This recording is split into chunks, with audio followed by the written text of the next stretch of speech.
Me encontré un clip bastante interesante que habla con datos e información pura y dura sobre la desastrosa administración chavista desde que inició hasta el día de hoy. La recopilación y elaboración de los datos la presentó en su canal Platzi y debo decir que hicieron un muy buen trabajo y se agradece el esfuerzo para ayudarnos a entender por qué las administraciones socialistas han fracasado continuamente en América Latina. Veamos entonces con data el fracaso rotundo económico y social que hoy en día viven los venezolanos. Y aún así, hay gente, y aunque usted no lo crea, que sigue defendiendo este socialismo bolivariano y a sus líderes tiranos. A ver, vamos allá. Por aquí tengo el video. Ok, aquí está. Vamos a escuchar lo que dice.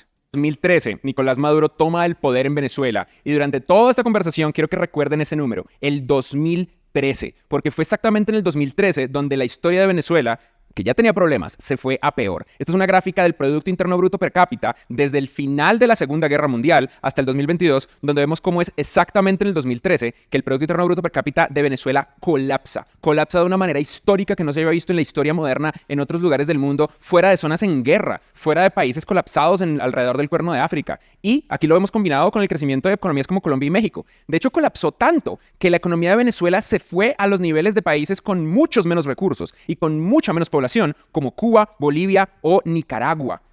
E incluso Cuba, Bolivia y Nicaragua crecieron en su Producto Interno Bruto comparado con el magnánimo y desastroso resultado que ha sido Maduro en el poder. En el punto.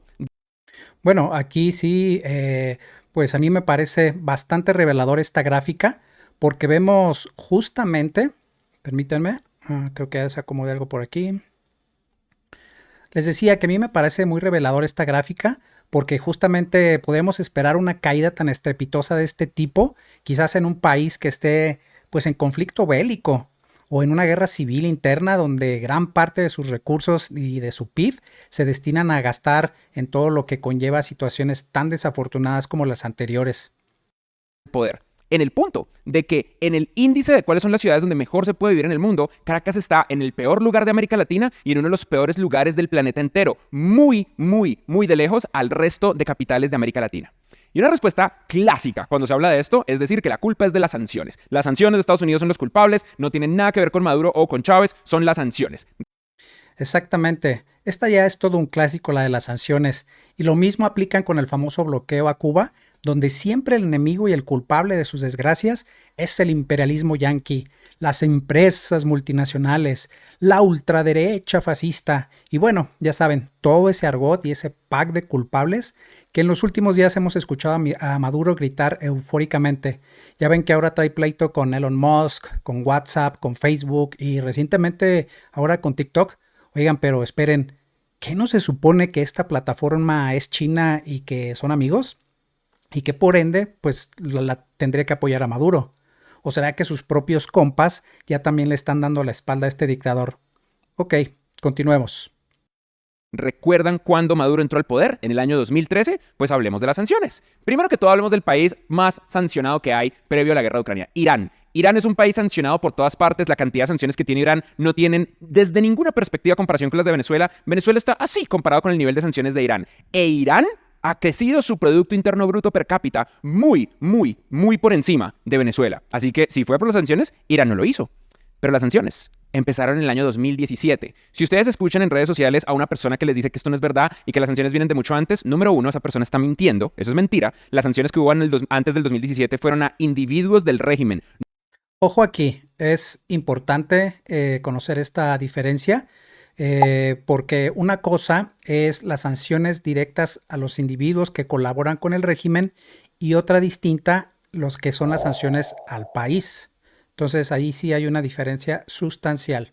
No al país de Venezuela. Y número dos, muy probablemente cuando alguien habla de sanciones, lo que realmente está pasando es que te está admitiendo que es una persona que probablemente opera desde Cuba o desde Rusia o desde Venezuela pagada por el régimen, fingiendo que lo apoya, pero realmente está mintiendo. Es una mentira. Pero las mentiras es mejor desmentirlas con datos. Como por ejemplo este dato que muestra cómo desde el 2014 hacia el 2017 ya estaba aumentando de una manera dramática la pobreza extrema, como ustedes la ven acá en naranja. La pobreza extrema se duplicó desde el 2014 hasta el 2017. Estos son datos, esto es una realidad, esto es mucho antes y absolutamente desconectado del concepto teórico de sanciones. Esto es el régimen de Maduro aumentando de manera efectiva la pobreza.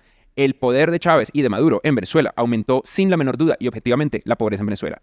Pero eso no es lo único que pasó. También explotó el cambio del dólar. El dólar se volvió inaccesible en Venezuela a un nivel ridículo y este número empieza a crecer de manera hiperexponencial en el 2012 y continúa. Acá ustedes pueden ver el valor teórico del bolívar, teniendo en mente que el bolívar ha sido una moneda constantemente devaluada comparado con el dólar en el mercado negro, que es el dólar real que se usa en Venezuela. Y una cosa muy, muy triste de este gráfico, que no sé si ustedes alcanzan a ver, es que este no es un gráfico normal, esto es un gráfico logarítmico, lo que significa que la curva sería hiperexponencial si la mostráramos en números normales. Imagínense. También tenemos en mente la inflación. Aquí ustedes ven en rojo la teórica inflación que reporta de manera oficial el régimen de Maduro, más o menos desde que empezó, en enero del 2013. Pero en azul ustedes ven los niveles absurdos y explosivos de inflación que ha tenido Venezuela a lo largo del tiempo. ¿De dónde vienen estos números? Quédense con este gráfico un minuto y comparémoslo con otros gráficos, como por ejemplo...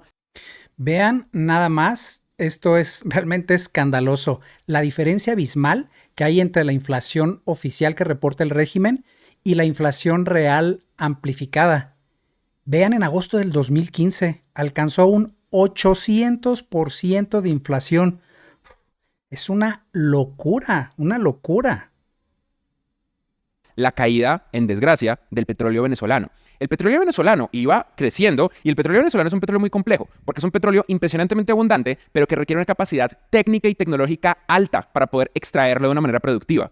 Cuando Chávez entra en el poder, los empleados de PDVSA, que son técnicos, hacen una protesta. Y la respuesta de Chávez, como es la respuesta de cualquier autócrata, fue despedirlos a todos y reemplazarlos por gente leal al partido. Esto empezó sistemáticamente a destruir a una de las empresas más poderosas de la historia de América Latina hasta el punto de la absoluta desgracia. Ustedes pueden ver acá el paro general que ocurre entre el 2002 y el 2003 y luego como cuando Chávez toma el poder se mantiene pero empieza a caer lentamente hasta que Maduro toma el poder y ocurre un colapso absoluto de PDVSA, la fuente más importante de dinero de Venezuela. Sí, es cierto esto. Aquí se puede observar que cuando llega Maduro al poder, colapsa PDVSA, pero bueno, ¿qué factor habrá pesado más? ¿Una mala administración o las sanciones? La verdad es de que yo me inclino por una mala administración de Nicolás Maduro. De hecho, las administraciones chavistas nunca se distinguieron por ser eficientes. Todo lo contrario, como casi todas las administraciones socialistas reparten el pastel, pero ese pastel no crece, sino que se está achicando, pero pues reparten el pastel en otras manos, ¿no? Entonces, aquí se ve claramente que han sido muy, muy malos administradoras de la riqueza pública. La caída de Venezuela y la pobreza de Venezuela no tienen nada que ver con otra cosa que no sean las acciones de Chávez y Maduro. Estos son los datos. Y si alguien les dice que no, que les muestre datos, porque no hay. Igual estos no son los únicos datos, la evidencia es aplastante. Observen acá. Este gráfico es un poquito difícil de entender, pero quiero que por favor me sigan. Ustedes ven acá en las barras los ingresos que se obtienen por petróleo. Esos son los ingresos por petróleo. Y ustedes ven ahí, más o menos en azul, el régimen antes del socialismo bolivariano de Chávez y en rojo después de Chávez. Entonces ahí ustedes pueden ver cómo aumenta, de hecho, el ingreso de petróleo. ¿Cómo es posible que la pobreza se vuelva tal cuando aumenta el ingreso del petróleo? Pues porque se lo están robando. Y de hecho eso se puede ver en otro lugar completamente diferente. Ustedes pueden ver acá en este otro gráfico el porcentaje de inflación y pueden ver cómo estas rayitas negras son Nicolás Maduro y cómo desde que Nicolás Maduro llega la inflación explota de una manera demencial. De hecho, es una de las historias más tristes de un productor de petróleo, porque aquí vemos cómo desde el 2013, fecha en la que Maduro entra en el poder, colapsa la exportación de petróleo y otros tipos de exportación de Venezuela al resto del mundo, al punto de que el país con más petróleo se volvió un país que tiene que importar petróleo. De hecho, cuando uno lo compara con otros países, es básicamente ridículo. Ustedes pueden ver acá, a lo largo del tiempo, en la línea de abajo, gracias a nuestros amigos de Latinometrics, la cantidad de reservas de crudo que tiene un país. Venezuela teniendo las reservas más altas. Y luego su eficiencia de exportación. No hay un país más eficiente exportando a partir de su cantidad de reservas como Estados Unidos. Aquí ustedes ven a Arabia Saudita, que es bastante eficiente y tiene muchas reservas, y no hay un país más incompetente y extremadamente malo en hacer uso de sus reservas, como lo es Venezuela, acá en este gráfico. Hijo, esto está brutal, ¿eh? Como es sabido, Venezuela tiene las mayores reservas de crudo en el mundo. Sin embargo, como dice Freddy, una cosa es tenerlas y no contar con la tecnología necesaria para extraerlas y por lo tanto exportarlas, lo que tiene un impacto directo en la eficiencia de extracción. Y vean, a pesar de que los mexicanos no tenemos tantas reservas como Venezuela, pues también somos bastante ineficientes en la extracción del crudo. Se supone que con la 4T este problema se solucionaría y tendremos refinerías y seremos una potencia exportadora, pero pues nada, nunca se vio claro. Y estamos a pocos meses de que se vaya AMLO, y es decir, pues esto nunca se cumplió y no creo que lo cumpla. Pero este gráfico es brutal, ¿eh? Compárenlo, por ejemplo, con México, que está por allá adelante, que no tiene tantas reservas, pero hace un buen esfuerzo, y con los otros países que ustedes tienen alrededor del mundo a nivel de petróleo. Creo que por ahí vi algo que estaba interesante. Ah, a ver, vamos a ver qué dice por aquí. Miles de empresas, incluyendo empresas de fabricación de materiales, empresas de comida, empresas de todo, de la red eléctrica, de la industria, de la construcción. Esta nacionalización hizo que muchos emprendedores del hablando de país la simplemente nacionalización de escaparan empresas. y escaparan usando las mismas cosas de siempre, que el capitalismo es malo, que el imperialismo, que los empresarios todos son personas horribles. ¿Y Ya se cuál la fue el saben. efecto de esa nacionalización? Este es un estudio que publicó el Manhattan Institute, donde explica cómo el socialismo destruyó Venezuela. Y en este estudio publican una cosa aterradora. Bueno, aquí nada más como acotación, el Manhattan Institute es una organización sin ánimos de lucro que se funda creo que por allá en los 70s y que se dedica a realizar estudios muy exhaustivos sobre varios temas, pero principalmente políticas económicas, fiscales y los impactos que tienen directamente en la sociedad.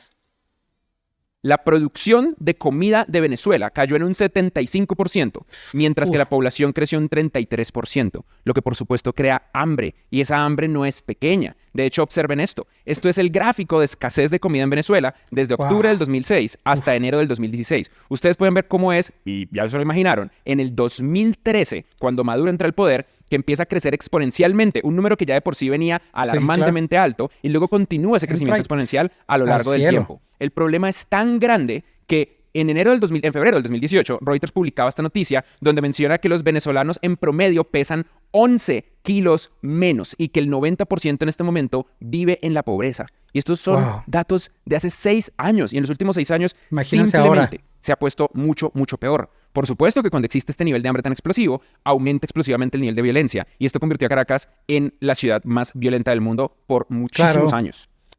exactamente. Y luego Maduro se enoja cuando varios periodistas le decían que la gente estaba pasando hambre. Y él muy desvergonzado y cínico decía que eso era mentira. Y que eran medios extranjeros que la única encomienda que tenían era de satanizarlo. Uf, qué desvergonzado y cara dura este señor, ¿eh? Esto también se le suma el desempleo. Aquí ustedes pueden ver una vez más una tasa de desempleo que ya de por sí era preocupante y como en el 2013, cuando Maduro entra en el poder, explota y se multiplica esa tasa de desempleo. Ujú. ¿Cuál es una solución potencial que se le ocurre a Nicolás Maduro para detener la tasa de desempleo? Muy simple, forzar a la gente a trabajar en el campo. La idea terrible económica aterradora que tuvo Maduro en el 2016 fue que vamos a forzar a las personas que trabajan con nosotros a ir al campo. No, Forcémoslos a hacer trabajos increíble. forzados de arar la tierra y de agricultura porque seguro que eso soluciona todos los problemas, ¿verdad? Y mientras tanto, otra de las cosas que hizo Maduro con línea acá en negro fue reducir la inversión en salud. Maduro, de hecho, con Chávez ya venía reduciendo la inversión del porcentaje del Producto Interno Bruto de Venezuela que se hace en salud. Pero en la época de Maduro la inversión colapsó. Y es una combinación de robarse el dinero, de ser increíblemente incompetentes y de ser simplemente malignos.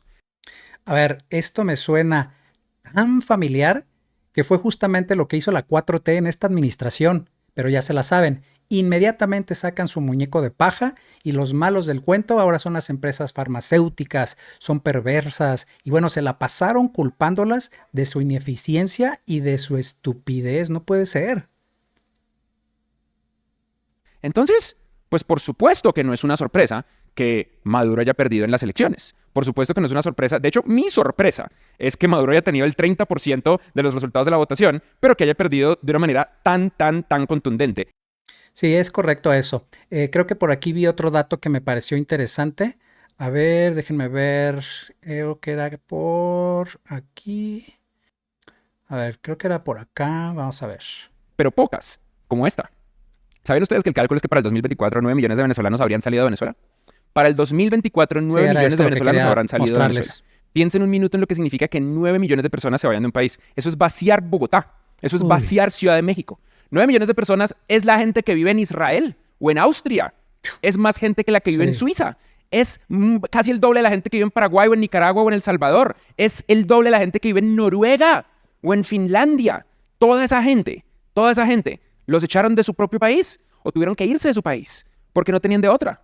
Y este régimen, que sabe que hay muchas personas allá afuera que no lo quieren, hizo su Exacto. absoluto mejor esfuerzo por quitarles el derecho constitucional a votar, el derecho democrático a votar, y no les permitió votar. Solamente 69,000 personas de los cerca de 7,7 millones de venezolanos migrantes oficiales y de los cerca de 4,5 millones de venezolanos en condición legal en el exterior pudieron votar. De 4,5 millones en condición legal de votación, solo 69,000 pudieron votar. E incluso los que pudieron votar, les tocaba votar este tarjetón donde la cara de Maduro salía repetida una cantidad N de veces. Y aún así, Híjole, de verdad, por ejemplo, esto me parece revelador porque imagínense, la gran mayoría de los que lograron huir de su país no quieren ni de pedo a Nicolás Maduro. Y esto lo sabe muy bien. Y es por eso que hizo lo imposible para que esta gente no pudiera votar. Es ridículamente pequeña la cantidad de venezolanos en el extranjero que pudo votar. Obviamente, pues esto es un mecanismo que le ayuda a Nicolás Maduro porque sabe que nadie lo quiere en el extranjero. perdió por más del doble, por mucho más del doble. Por años, el régimen tanto de Chávez como de Maduro se han amarrado de que vienen organismos internacionales a revisar las elecciones y certifican que son de verdad, nosotros ganamos democráticamente.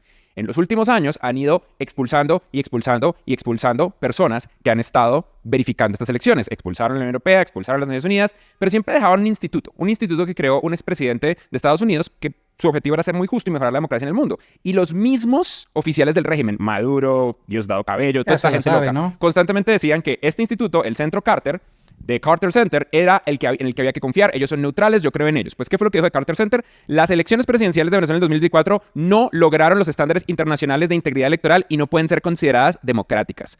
Hasta el instituto, que históricamente siempre ha estado del teórico lado semineutral del chavismo, está diciendo acá que Maduro se robó las elecciones y es un dictador.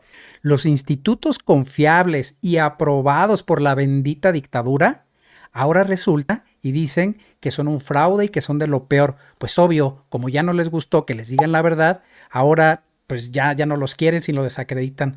Bueno, esto ya saben que es el típico comportamiento de un sistema autoritario y dictatorial. Pero el mismo Maduro lo está diciendo, ustedes todos vieron esto, ¿no? Estos fueron los supuestos resultados electorales de la Comisión Nacional Electoral y los publican porque algo que tiene el régimen de Maduro no solamente es una maldad brutal, sino una brutalidad estúpida. Y una de estas es que el 50... Sí, la verdad es que yo no encuentro qué otro calificativo ponerle a este señor, más que realmente ser un hombre perverso y la verdad que muy, digámoslo, es que no quiero utilizar esa palabra, pero digamos que muy pasado de lanza. 51,2% de los votos se los ganó Maduro, ¿no? Con 5.150.092 votos. Y Edmundo, 44,2%. Hagamos que no sea tanto, hagamos que estuvieran cerca, porque Pero cuando uno agarra los números en Excel y los expande, los decimales dan perfectos. Esto lo hemos visto muchos, esto ha estado de todo lado. Estos son los datos, esto no es falso. Esto es lo que publicó el régimen de Maduro, esto no me lo inventé yo, esto es la realidad datos. De la realidad. Y si ustedes creen que no, en este punto, o no saben matemáticas, que significa que los educó el Sistema Nacional Venezolano, lo siento mucho, grandes cursos de matemáticas en Platzi, o... que es lo más probable, ustedes no son personas de verdad. La gente que cree que esto es mentira es gente que tiene que ser pagada por el régimen de Maduro. No hay ninguna otra explicación lógica racional.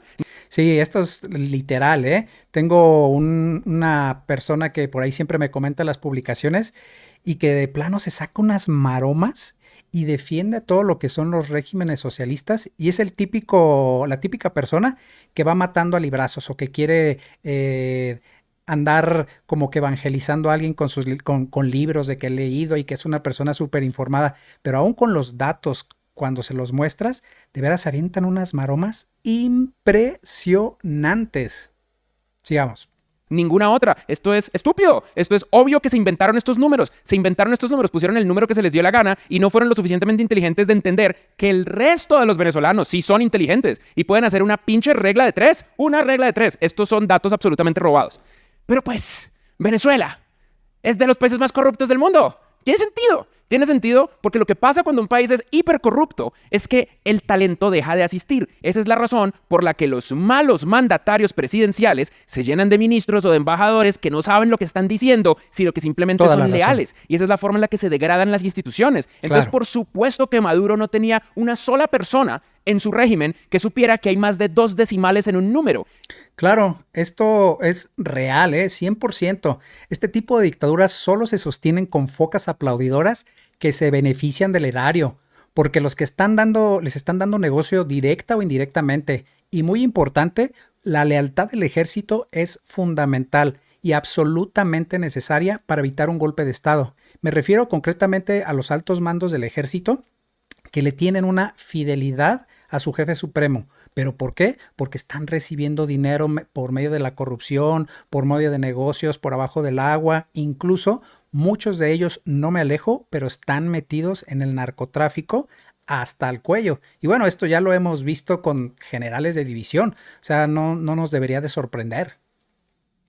Esto de acá es el estudio de índice de percepción de corrupción, donde coloca a Venezuela de últimas. Yo sé que ustedes no lo alcanzan a leer, entonces hagámosle un poquito de zoom y ¡pum! Venezuela es el país más corrupto del mundo, solamente por arriba de Somalia. Muy bien, le ganaron a Somalia. ¿Quién está por arriba de Venezuela? Lugares maravillosos donde uno tiene que planear sus próximas vacaciones, como Siria, Sudán del Sur, Yemen con los Houthis, como no, Nicaragua, Corea del Norte. Imagínense, Corea del Norte, mejor que Venezuela. Haití, mejor que Venezuela. Guinea Ecuatorial, Turmequistán, Libia.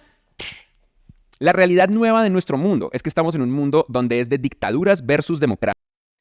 Exactamente. Sí, es tal cual digamos, esta dicotomía en la que nos encontramos ahora, dictaduras versus democracia. Es importante recordar que muchas dictaduras han llegado por la vía democrática y amparándose en esa ficción del pueblo, pero luego empiezan a patear el tablero de juego, cambiando poco a poco instituciones y concentrando el poder con la perorata de que es por mandato popular, y es cuando mucha gente empieza a caer en el desencanto porque se da cuenta que eso no había votado, pero pues ya es demasiado tarde, porque ya cuando la gente reacciona, las instituciones están cooptadas por gente sin escrúpulos y hasta el cuello de corrupción. La verdad es que la gente votamos con los sentimientos y esto lo saben muy, pero muy, muy bien los políticos. Entonces, ¿qué es lo que sucede? Que exacerban el coraje, exacerban el miedo y les pican las costillas a la gente con el pasado, con hechos del pasado y usando y asustándolos con el gabán del muerto. Y pues, ¿qué es lo que sucede? Caemos redonditos. Ok, a ver, continuemos. Gracias. Cuando ustedes piensen en izquierda o derecha, y yo entiendo que es fácil decir que esto es 100% izquierda porque es 100% Maduro, no olviden que Gabriel Boric de Chile es de izquierda y fue de los primeros mandatarios en tener los huevos de salir a decir que Maduro se robó las elecciones. Entonces no lo olviden. No siempre es un tema de ña, es un tema de dictaduras versus democracias. Y sí, en este caso es una dictadura de izquierda. Eso es una realidad, pues entre comillas, ¿no? Pero el verdadero problema es de dictaduras contra democracias. Y este va a ser nuestro problema por el resto de lo que nos queda de vida en este siglo. Las dictaduras van a tratar de destruir nuestras democracias. Y las democracias latinoamericanas han sido un ejemplo para la humanidad. Son muy frágiles. Han sido algo muy frágil que tenemos que proteger. Sí, la verdad es que coincido totalmente con lo que dice Freddy. La verdad es que me pareció muy importante porque aporta datos, data dura, porque a veces que nos quedamos mucho en el relato y en lo que estamos viendo únicamente en las noticias, pero ya cuando contrastamos con los datos, pues sí te logras dar cuenta de que Venezuela realmente está súper mal. Hoy en día el mejor sistema de gobierno sigue siendo la democracia con todos sus defectos y con el riesgo latente de que por esta misma vía sigan llegando personas que se vuelven autoritarias y terminamos en autocracias. Sin embargo, hay otros sistemas y personas que se han dedicado a estudiar las democracias que se replantean algunas otras vías para llegar a ejercer el poder.